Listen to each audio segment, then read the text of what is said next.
ಎಲ್ಲರಿಗೂ ನಮಸ್ಕಾರ. ಸನಾತನವಾಣಿ ಯೂಟ್ಯೂಬ್ ಚಾನಲ್ಗೆ ಸ್ವಾಗತ. ದಯವಿಟ್ಟು ಮಾಹಿತಿ ಇಷ್ಟ ಆದರೆ ಲೈಕ್ ಮಾಡಿ, ಹಾಗೆ ಸಬ್ಸ್ಕ್ರೈಬ್ ಮಾಡಿ. ಇಂದು ನಾವು ಯಾವ ದೇವರಿಗೆ ಯಾವ ನೈವೇದ್ಯವನ್ನು ಅರ್ಪಿಸಬೇಕು ಅಂತ ಹೇಳಿ ತಿಳಿಯೋಣ ಬನ್ನಿ.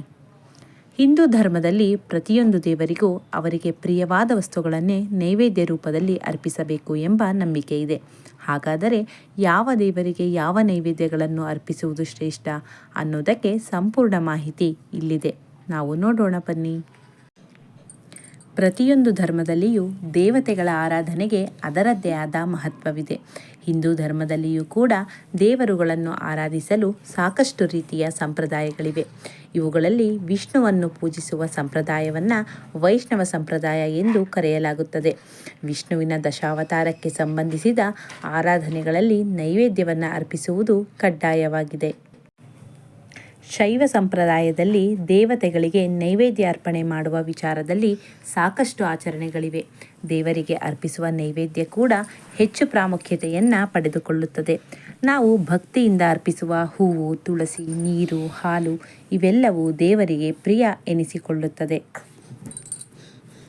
ಇನ್ನು ಶಿವನಿಗೆ ನೈವೇದ್ಯಕ್ಕೆ ಮಾಲ್ಪುವ ಅಥವಾ ಕಜ್ಜಾಯ ಪ್ರಿಯ, ಅದನ್ನು ಕೂಡ ಇಡಬಹುದು. ಆದರೆ ಶಿವನಿಗೆ ನೈವೇದ್ಯಕ್ಕಿಂತಲೂ ನೀರು, ಹಾಲು, ಜೇನುತುಪ್ಪ, ಕಲ್ಲು ಸಕ್ಕರೆ, ಖರ್ಜೂರ, ಎಳೆನೀರು, ಮೊಸರು, ತುಪ್ಪ ಹೀಗೆ ಈ ಯಾವುದೇ ಪದಾರ್ಥಗಳಿಂದ ಅಭಿಷೇಕ ಮಾಡಿದರೆ ತುಂಬ ಇಷ್ಟವಂತೆ. ವಿವಿಧ ಹಣ್ಣುಗಳ ರುದ್ರಾಭಿಷೇಕವೂ ಮಾಡಬಹುದು. ಶಿವನು ಅಭಿಷೇಕ ಪ್ರಿಯನಾಗಿರುವ ಹಿನ್ನೆಲೆಯಲ್ಲಿ ಆತನಿಗೆ ಯಾವುದೇ ಅಭಿಷೇಕ ಮಾಡಿದರೂ ಆತ ಭಕ್ತರ ಇಷ್ಟಾರ್ಥಗಳನ್ನು ಪೂರೈಸಿ ಒಳ್ಳೆಯದು ಮಾಡುತ್ತಾನೆ ಎಂಬ ನಂಬಿಕೆ ಹಿಂದೂ ಧರ್ಮದಲ್ಲಿದೆ. ಇನ್ನು ಗೌರಿ ದೇವಿಗೆ ಬೆಲ್ಲದಿಂದ ಮಾಡಿದ ಸಿಹಿ ಪೊಂಗಲ್, ಹಾಗೆ ಲಕ್ಷ್ಮೀ ದೇವಿಗೆ ಕೋಸಂಬರಿಯನ್ನು ಅರ್ಪಿಸಬೇಕು ಎಂದು ಹೇಳಲಾಗುತ್ತದೆ.